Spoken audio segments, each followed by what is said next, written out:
Assalamualaikum warahmatullahi wabarakatuh. Apa khabar semua pelajar 4KD dan 4BT?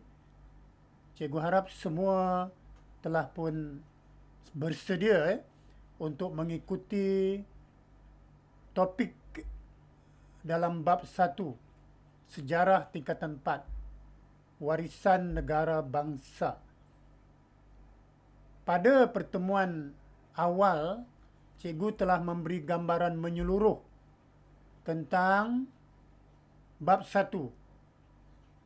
Ya? Dan cikgu harap semua dah dapat gambaran awal itu bagi memudahkan sesi pembelajaran pada hari ini. Kalau dulu cikgu memberikan gambaran umum supaya kamu berasa cinta akan subjek sejarah, supaya kamu memahami bahawa apa yang ada dan berlaku di negara kita ini bukan tiba-tiba je ada, tetapi telah diwarisi atau diusahakan oleh pemerintahan yang lalu, yang tentunya dipengaruhi begitu besar dari sistem pemerintahan dan pentadbiran Kesultanan Melayu Melaka pada abad ke-15. Jadi pengaruh Kesultanan Melayu Melaka kepada sistem pemerintahan dan pentadbiran negara bukannya sedikit, tetapi begitu besar sehingga ada elemen-elemen yang dikekalkan, umpamanya elemen raja, elemen undang-undang. Dulu pun dah ada undang-undang. Cuma apabila Barat datang dan kita mencapai kemerdekaan, kita perbaiki sistem pemerintahan yang lalu menjadi lebih baik, menjadi lebih sesuai dengan keperluan masa kini, keperluan masa era zaman moden. Dan pada masa ini kita tukarkan daripada sistem pemerintahan raja berkuasa mutlak kepada sistem pemerintahan raja berperlembagaan. Okey, cuba kita tengok nota yang pertama ini. Kesultanan Melayu Melaka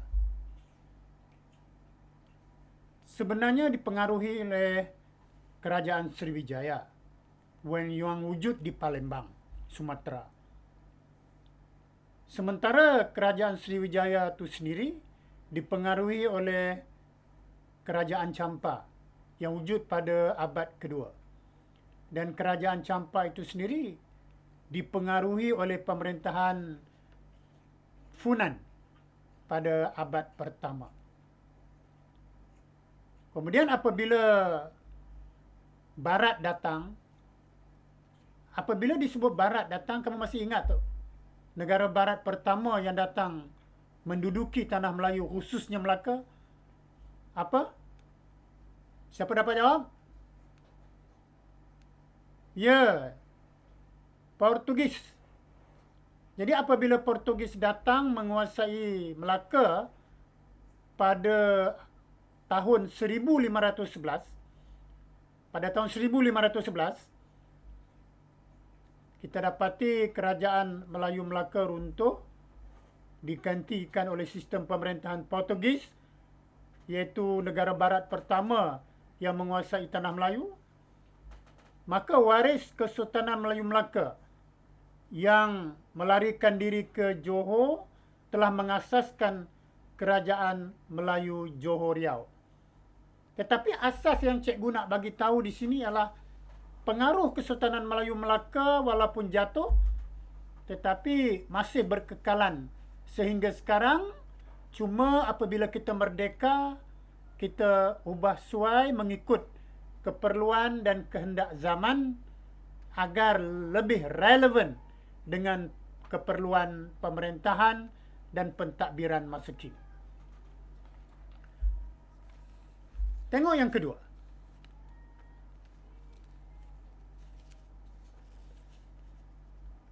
Kalau dahulu sebelum Barat datang, ataupun lebih tepat lagi sebelum negara mencapai kemerdekaan pada tahun 1957, Kedudukan raja di tanah Melayu kekal. Kekal. Walaupun di Melaka itu sendiri tidak ada raja, selepas Portugis datang, namun sistem pemerintahan beraja itu kekal di negeri-negeri yang lain. Sekarang dah ada 9 buah negeri yang mewarisi pemerintahan beraja ini. Ya, termasuk di Perak, ya, Kedah, Selangor, Kelantan, Terengganu, ya, di Negeri Sembilan, Perlis, Johor. Itu semua masih ada raja. Cuma kalau sebelum kedatangan Barat ataupun sebelum pemerintahan sendiri oleh rakyat di negara ini, raja-raja itu berkuasa mutlak. Maksudnya berkuasa mutlak itu raja yang tentukan segala-galanya. Saya nak bagi tahu kepada kamu, bukan sahaja di negara kita pada era-era awal raja berkuasa mutlak, malahan di banyak negara, hampir keseluruhan negara, raja atau maharaja sangat berkuasa dan berada di puncak kekuasaan. Ya, yang paling berada di puncak kekuasaan itu ialah raja atau maharaja. Di China ada maharaja China, di India ada maharaja India. Begitu juga di Perancis, di Rom. Begitu juga di negara-negara lain, termasuk Kesultanan di kawasan Nusantara Indonesia, ya, Brunei. Semuanya ada raja pada waktu itu. Jadi raja sebelum kedatangan Barat, rajanya berkuasa mutlak, absolute monarki, sangat berkuasa ke atas negara yang diperintah dan juga ke atas rakyat keseluruhannya. Baik. Tetapi apabila datangnya Barat, itu bermula daripada pemerintahan Portugis di Melaka, kemudian diikuti oleh Belanda, kemudian diikuti oleh dasar campur tangan secara tidak langsung. Pendudukan di Pulau Pinang, di Perak, ya, melalui perjanjian Pangko, di Pulau Pinang melalui perjanjian dengan Sir Francis Lake, kemudian pentadbiran British secara langsung apabila British menguasai negeri-negeri di semenanjung Tanah Melayu, di 4 buah negeri, maka bermula sedikit demi sedikit kuasa raja sebagai berkuasa mutlak itu terhakis. Ya, terhakis. Dan apabila kita mencapai kemerdekaan pada tanggal 1957, dan sebelum itu kita telah mengusahakan agar perlembagaan yang diasaskan kelak apabila merdeka bukan lagi perlembagaan yang berpandukan kepada raja berkuasa mutlak, tetapi raja berperlembagaan. Maksudnya kalau sebelum datang Barat, rajalah yang paling berkuasa, raja itulah yang buat undang-undang, apa yang dikeluarkan daripada mulut raja itulah menjadi undang-undang. Tetapi apabila kita merdeka pada tahun 1997, raja kita pun tertakluk atau mesti mengikuti perlembagaan. Sebab itu raja tidak boleh berbuat sesuka hati mereka, tetapi mereka juga tertakluk kepada perlembagaan. Jadi perlembagaan selepas kedatangan Barat ataupun selepas kita merdeka merupakan undang-undang tertinggi negara. Raja kena ikut perlembagaan ini, pembesar-pembesar kena ikut perlembagaan ini, begitu juga dengan rakyat biasa. Jadi semua warga negara Tanah Melayu, warga Malaysia kena ikut perlembagaan, termasuk raja. Sebab itu disebutkan raja berperlembagaan. Jelas, ya? Kemudian kamu lihat seterusnya.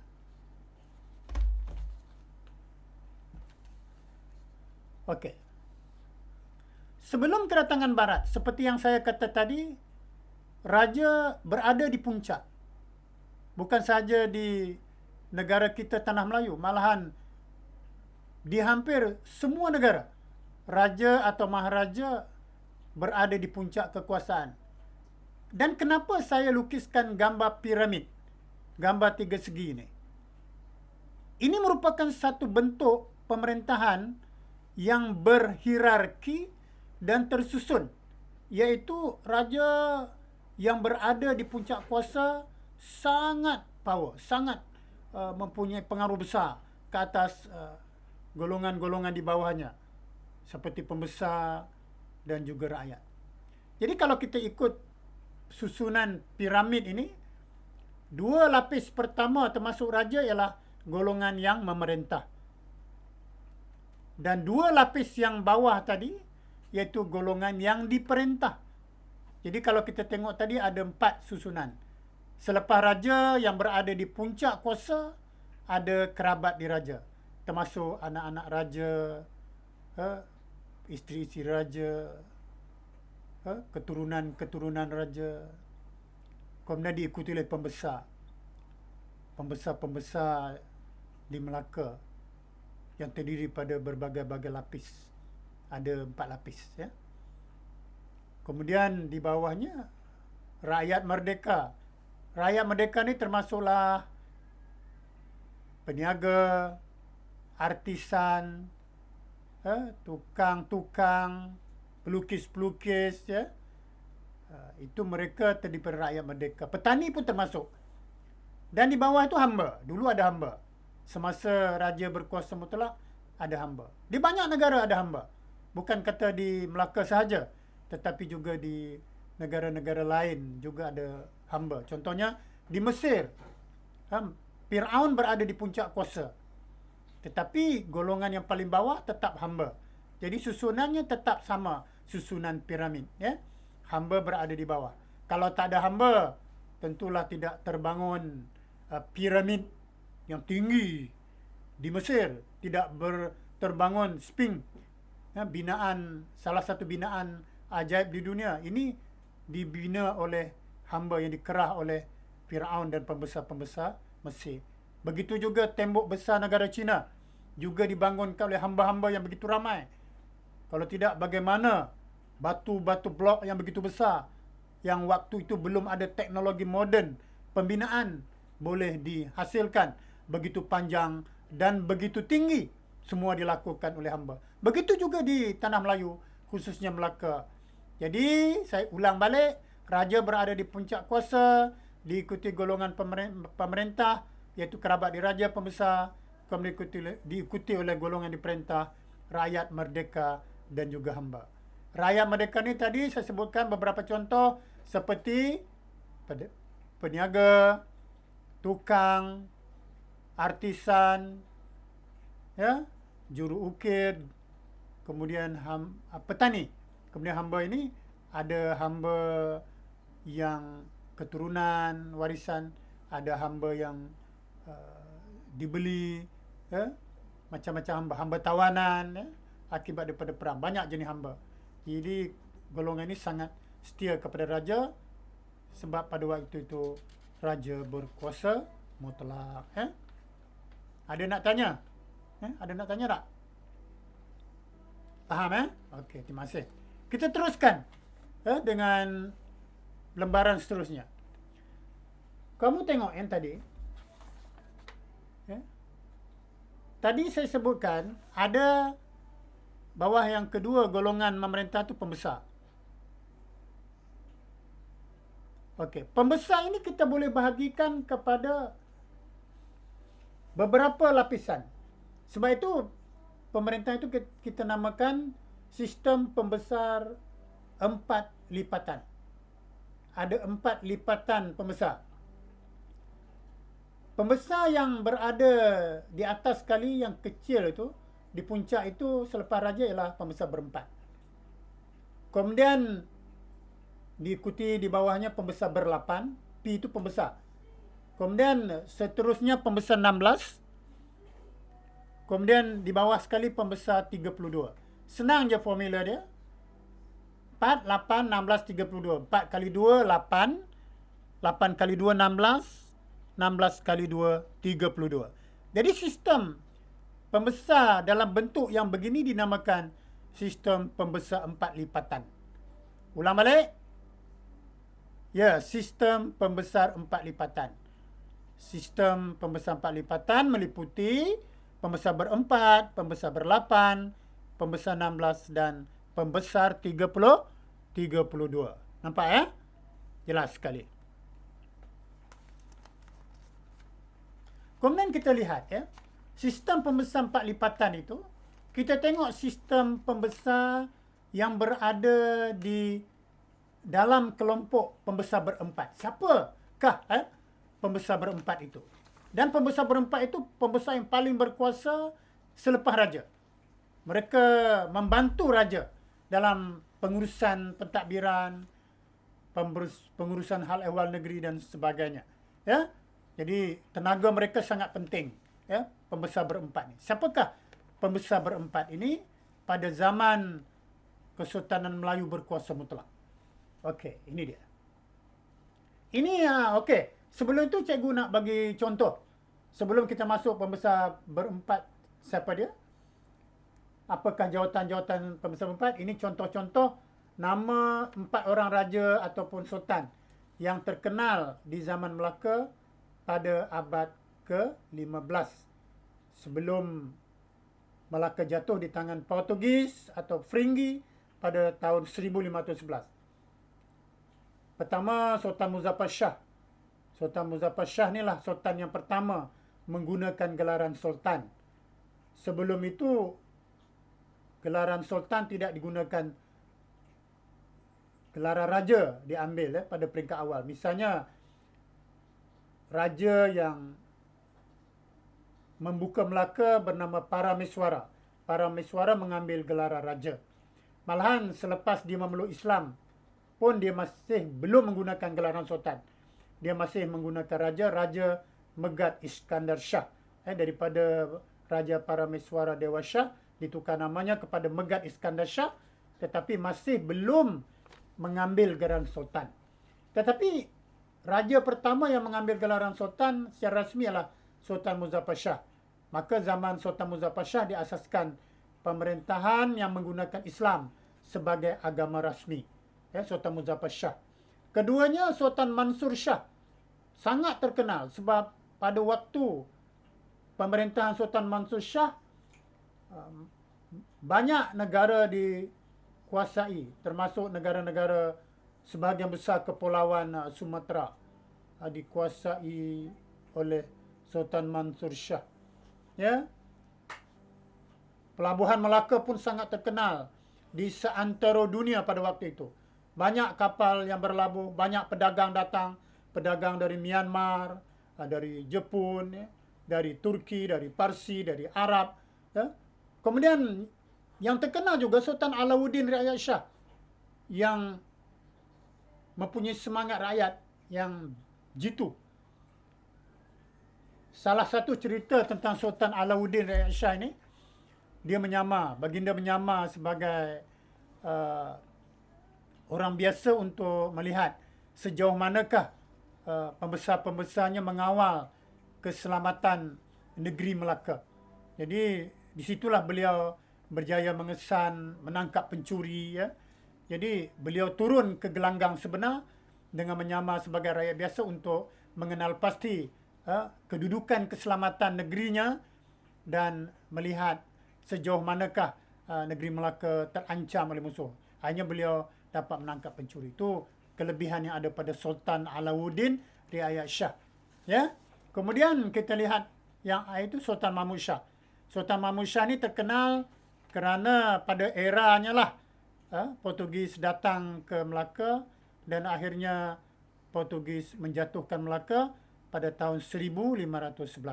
Jadi ini 4 orang sultan yang terkenal di Melaka, iaitu Sultan Mansur Shah, Sultan Muzaffar Shah, Sultan Alauddin Riayat Shah dan Sultan Mahmud Shah. Okey. Dan akhirnya untuk ulangan pada hari ini, kamu lihat di sini. Ya. Ini merupakan sistem pembesar 4 lipatan tadi. Ya. Kalau kita tengok ada 4 lapis kat situ yang puncak, pertama, yang kedua, ketiga dan keempat. Saya menggunakan gambar piramid ini memudahkan kamu untuk memahami hierarki dan juga susun lapis kedudukan pemerintahan pada waktu itu. Yang berada di puncak ini, yang ini, itu sudah tentu raja. Jadi raja ni dibantu oleh pembesar-pembesar yang di bawah ni. Pembesar yang di bawah ni ada 4 orang. Jadi sistem pembesar berempat yang merupakan sistem pembesar lapisan pertama yang paling banyak membantu sultan atau raja ialah pembesar-pembesar ini. Yang pertama, bendahara. Yang sekarang ini dikenali lebih kuranglah peranan dia seperti seorang Perdana Menteri, menjadi sultan, menjadi penasihat sultan, ya, sangat rapat dengan sultan dan raja, memberikan nasihat terbaik kepada sultan, ya. Sultan pun selalu bertanya kepada bendahara, ya. Kalau ada apa-apa keperluan, sultan akan mengambil pendapat bendahara.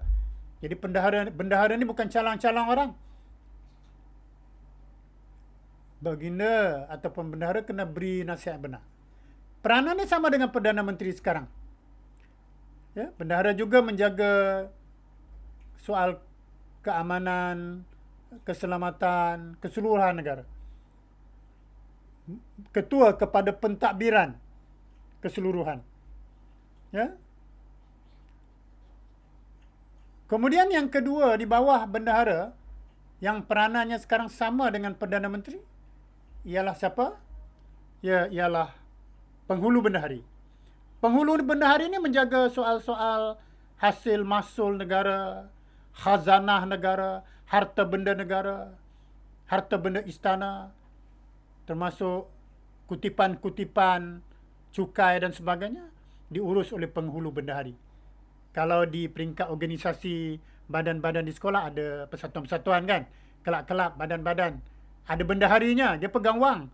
Jadi ini penghulu bendahari. Sama jawatan itu sekarang ini sebagai apa tu? Tengok, baca kan?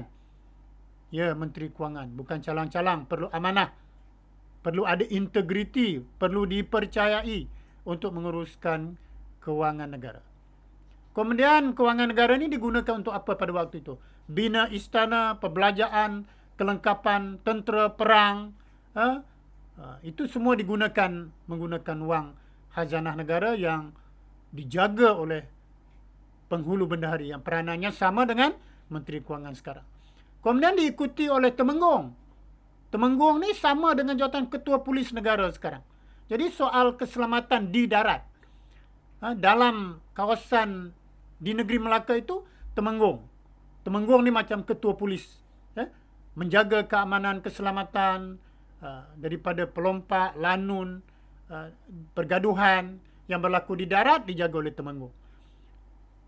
Dan akhir sekali di bawah itu Laksmana. Laksmana merupakan pembesar yang menjaga keselamatan dan keamanan di kawasan laut. Kawasan laut, pelabuhan, semasa pelayaran, di dalam kapal, dijaga oleh Laksmana. Begitu juga urusan menakluki atau menguasai empire dilakukan oleh Laksmana sebagai ketua perang angkatan laut. Sama jawatan itu seperti ketua panglima tentera laut sekarang. Jadi maknanya ada dua. Yang di darat dijaga oleh Temenggung, yang di laut termasuk di dalam kapal, suatu pelayaran dan juga penaklukan dilaksanakan atau diketuai oleh Laksmana. Jadi cikgu ulang balik, sistem pembesar di Melaka dikenali sebagai sistem pembesar 4 lipatan. Ini merupakan pembesar berempat yang berada di lapisan pertama, iaitu bendahara, lepas tu diikuti oleh penghulu bendahari, yang ketiga ialah Temenggung dan yang keempat ialah Laksmana. Cikgu nak bagi tahu, kamu masih ingat lagi tak? Cikgu ada sebut beberapa nama. Cikgu sebutkan bendahara yang paling terkenal di Melaka yang menjadi bendahara untuk 4 orang sultan. Sultan Muzaffar, Sultan Mansur, Sultan Alauddin dan juga Sultan Mahmud Shah. Dia jadi bendahara. Siapa lagi? Ingat lagi tak? Ya. Ya, betul, Tun Perak. Tun Perak merupakan bendahara yang sangat terkenal, sangat cerdik, sangat bijak. Pada zaman dia menjadi bendahara lah, Melaka berada di puncak kekuasaan, menjadi empire, menjadi tumpuan negara-negara luar. Begitu juga empire Melaka luas sampai ke pesisiran pantai di Indonesia, khususnya di Sumatera. Rokan, Indragiri, Siak dikuasai oleh Melaka pada waktu itu. Dan yang akhir sekali Laksamana, yang terkenal ialah Laksamana Hang Tuah. Kita selalu dengar cerita tentang Laksamana Hang Tuah ini. Jadi cikgu harap kamu telah mendapat gambaran serba sedikit tentang raja berkuasa mutlak sebelum kedatangan Barat atau sebelum kita merdeka, dengan sistem pemerintahannya sekali yang berhierarki, bersusun lapis, dan ada peranan pembesar di situ. Dan pembesar-pembesar ini sangat taat kepada raja. Begitu juga rakyat, seperti yang saya kata dulu, sangat setia kepada rajanya. Sebab itulah berlaku satu sumpah setia wa'adat antara rakyat dengan raja, antara raja dengan rakyat. Jadi berlaku wa'adat atau perjanjian sumpah setia, di mana rakyat tidak boleh menderhaka kepada rajanya. Kalau rakyat menderhaka kepada rajanya, apa yang dia kena? Dia kena tulah. T-U-L-A-S, tulah. Tulah maksudnya ialah kecelakaan yang akan menimpa seseorang rakyat itu jika dia menderhaka kepada rajanya. Tak kiralah, mungkin kecelakaan itu sakit ke, kematian ke, rumah terbakar ke, tenggelam dalam laut ke, dan sebagainya. Dan sebagai akhir sekali, cikgu simpulkan bahawa raja masih kekal sampai sekarang. Walaupun Melaka yang ada ramai raja sebelum Barat datang, tetapi raja masih ada di beberapa buah negeri. Ada 9 buah negeri yang masih ada raja sekarang. Cuma raja sekarang bukan lagi raja berkuasa mutlak, tetapi raja berperlembagaan. Sesuai dengan negara kita mengamalkan sistem pemerintahan demokrasi berparlimen dengan raja perlembagaan. Dan di peringkat pusat keseluruhannya sekarang, 9 orang raja itu dipilih secara bergilir-gilir untuk menjadi yang di Pertuan Agong. Sekarang yang di Pertuan Agong ialah ke bawah duli Yang Maha Mulia Sultan Abdullah, iaitu Raja Pahang, menjadi yang di Pertuan Agong. Bergilir-gilir antara 9 orang raja. Dan mereka ini bukan lagi berkuasa mutlak, tetapi menjadi raja berperlembagaan, iaitu perlembagaan merupakan undang-undang tertinggi negara. Raja kena ikut perlembagaan, pembesar-pembesar kena ikut perlembagaan, rakyat apatah lagi kena ikut perlembagaan. Jadi tidak ada satu pun yang lebih berkuasa daripada perlembagaan. Alhamdulillah, di negara kita raja masih kekal. Walaupun Melaka dah tak ada raja, tetapi raja masih dikekalkan di 9 buah negeri.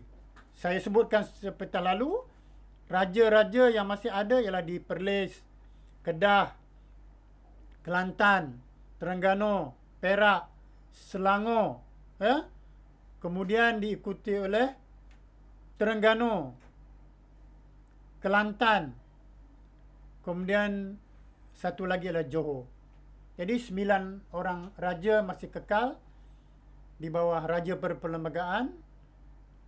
Kemudian pada masa yang sama, raja terus diberi penghormatan sebab raja sekarang mengikut perlembagaan. Terima kasih, jumpa lagi. Wassalamualaikum warahmatullahi wabarakatuh. Jumpa lagi pada masa yang akan saya beritahu kemudian.